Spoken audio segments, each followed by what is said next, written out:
Comment survivre sur une île aussi petite, aussi peu accueillante pendant 15 ans? Je vous invite à aller visionner la vidéo des survivantes de l'île Tromelin pour prendre connaissance de cette histoire de survie. Dans cette vidéo, on va déjà décrire l'île Tromelin et vous allez voir que c'est un truc inimaginable de penser que des hommes et des femmes ont pu tenir aussi longtemps sur ce petit bout de terre. 2, on va parler des problèmes de trouver de l'eau douce. 3, on va parler des problèmes de trouver de la nourriture. Et 4, on va parler du problème de maintenir et d'entretenir un feu. C'est parti!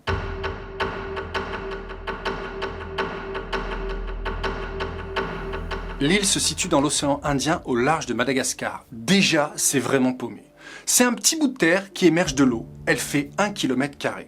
On va faire des maths. 1 km², c'est 100 hectares.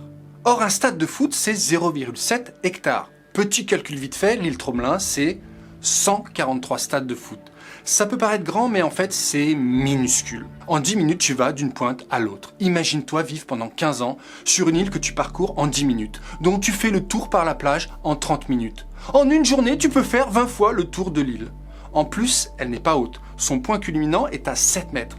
Ça veut dire que tout le reste est en dessous de 7 mètres. La moyenne des vagues lors d'un ouragan oscille entre 10 et 12 mètres de haut. C'est une moyenne, je te laisse imaginer. Certaines vagues pouvaient carrément recouvrir et atteindre le centre de l'île. Dessus, pas d'arbres, quelques arbustes, une végétation basse faite d'herbes et de broussailles. Elle est continuellement balayée par des alizés. Du vent à rendre dingue. Le seul point positif sont ses températures qui varient entre 21 et 30 degrés. Ça reste quand même sacrément hostile.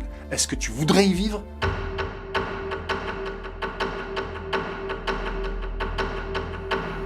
Pour trouver de l'eau douce, il y avait 2 solutions. Soit trouver une source en creusant dans le sol, soit récupérer l'eau de pluie quand il pleuvait. Un puits est alimenté par l'eau de pluie, donc l'eau doit s'infiltrer et se retrouver dans une nappe. Il faut juste trouver la nappe.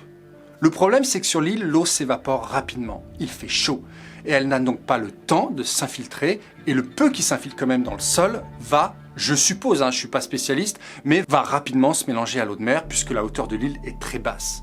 Or, on sait que l'eau de mer n'est absolument pas potable et que sa consommation fait l'effet inverse de l'hydratation. Donc je pense que les survivants ont à la fois consommé l'eau du puits creusé par les marins au début et surtout de la récupération de l'eau de pluie dans tous les contenants en fait qu'ils avaient pu récupérer de l'épave du bateau, tonneaux, bols alimentaires, etc. Et comme il pleuvait régulièrement toute l'année, même en saison sèche, l'eau, si elle était bien gérée, devait être en quantité suffisante pour la survie.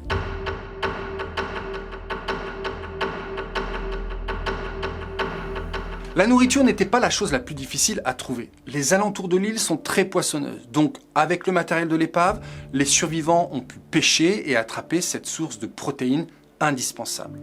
Ils avaient également la possibilité de ramasser des coquillages, des crustacés, des œufs d'oiseaux marins venant nicher en grand nombre, des œufs et de la chair de tortue. La question que je me pose, c'est comment ont-ils fait pour éviter le scorbut, cette carence en vitamine C ? Est-ce que certaines plantes étaient présentes sur l'île et consommées pour apporter cette vitamine C ? Apparemment oui, pour tenir 15 ans, mais certainement pas suffisant, car les survivantes sont décrites lors du sauvetage comme extrêmement maigres et décharnées.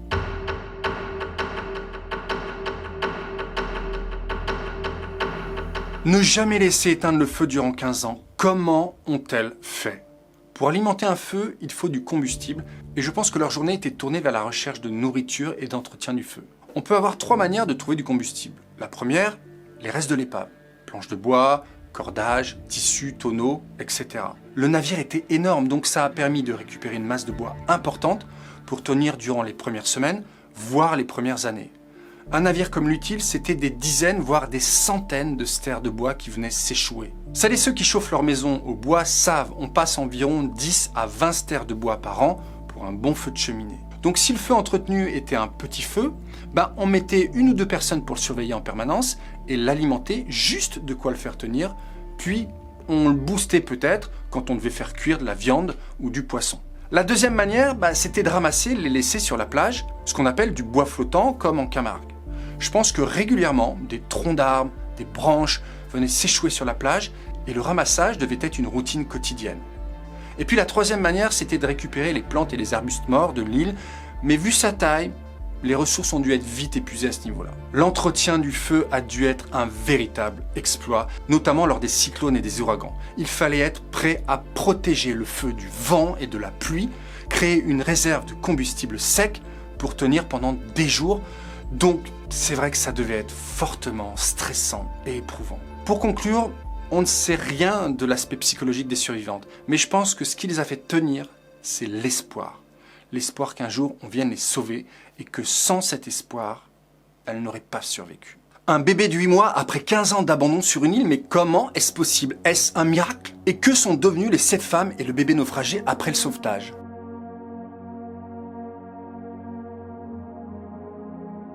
Un bébé de 8 mois alors que les 7 personnes qu'on vient sauver sont uniquement des femmes. Comment est-ce possible?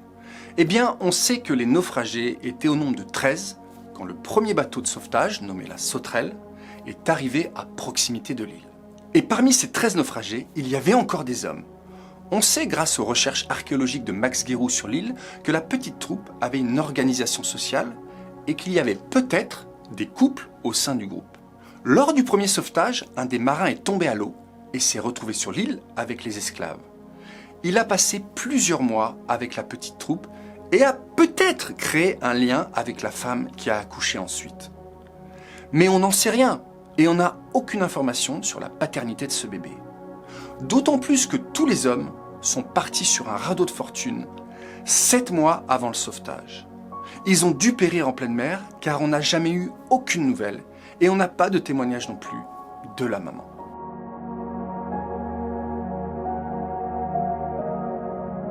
Que sont devenues les 7 femmes et le bébé? C'est une question que beaucoup d'entre vous se sont posées et c'est une très bonne question. Eh bien, le bateau les ramène en Île-de-France, ancien nom de l'île Maurice. Là-bas, on propose aux femmes de les ramener à Madagascar, mais toutes refusent. Car revenir à Madagascar signifie pour elles repartir dans le circuit de l'esclavage. Et repartir à Madagascar, c'est aussi être victime d'infamie et de rejet par la population locale. Sur l'île de France, elles sont affranchies, libres et baptisées, et filles de leur prénom malgache. On les renomme avec des prénoms bibliques, Moïse pour le bébé, Ève pour la maman et Dauphine pour la grand-mère. Les 5 femmes, je ne sais pas. Celles-ci vont être embauchées dans les maisons des colons, où elles seront libres, mais considérées encore comme des domestiques. Quant au bébé, à la maman et à la grand-mère, elles vont vivre dans la maison du gouverneur, et à partir de là, on perd leurs traces. Ce n'est pas vraiment un happy end, on est d'accord. Ces femmes ont subi de terribles souffrances causées par d'autres hommes. Pas tous les hommes, mais certains hommes qui ne représentent que partiellement le peuple dont ils sont issus. Notons qu'à Madagascar, et je vous invite à consulter la page Wikipédia de l'esclavage à Madagascar, l'esclavage entre malgaches existait déjà bien avant l'arrivée des Français. Les premiers à commencer la traite des esclaves à Madagascar ont été les Malgaches entre eux, puis les Arabo-Swahili à partir du Xe siècle, qui ont commencé à créer des échanges d'esclaves entre commerçants musulmans et rois malgaches. Ensuite sont venus au XVe siècle les Portugais, puis les Hollandais et les Anglais au XVIe siècle, et en dernier les Français au XVIIe siècle. L'histoire de l'esclavage de tout temps, sur tous les continents, dans tous les peuples, que ce soit entre peuples différents ou au sein d'un même peuple, a été un terrible fléau qu'il ne faut surtout pas oublier.